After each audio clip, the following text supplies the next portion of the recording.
Hi, my name is Harshodhan Chaturvedi and I am a legal intern at Lexis & Company. So today we are going to talk about Srimati Shantabai versus State of Bombay and others.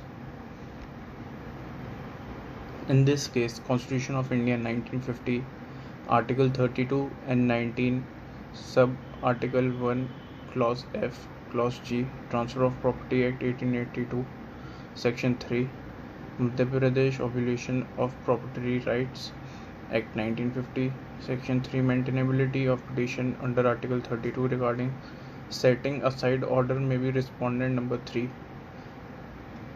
Clause A grievance or petitioner is that offending order has infringed her fundamental rights under Article 19 sub Article 1 Clause F and Article 19 sub Article 1 Clause G, Article 31 subclause 1 and Article 32.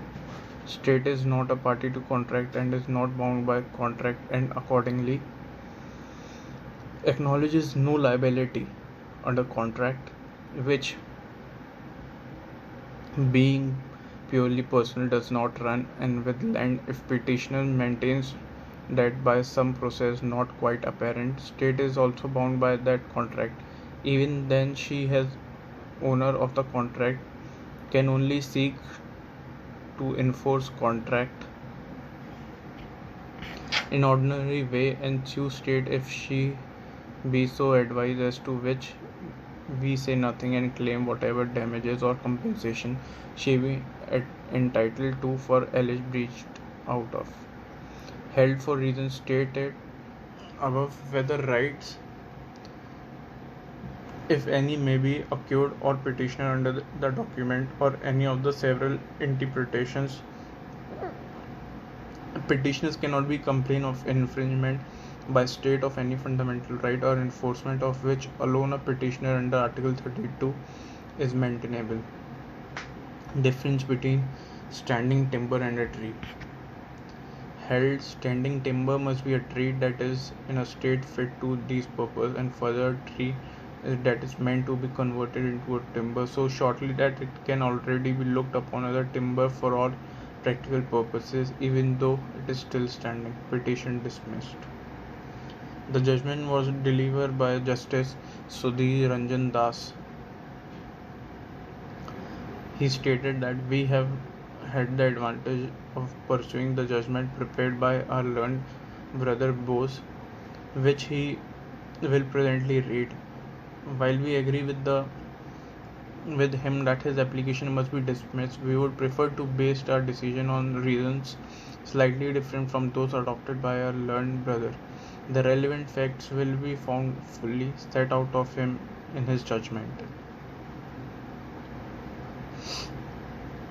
The petitioner has come up before us in an application under Article 32 of the Constitution, praying for setting aside the order made by the respondent number 3 on March 19, 1956, directing the petitioner to stop the cutting of forest wood and for a writ order of direction to the respondents not to interfere in any manner,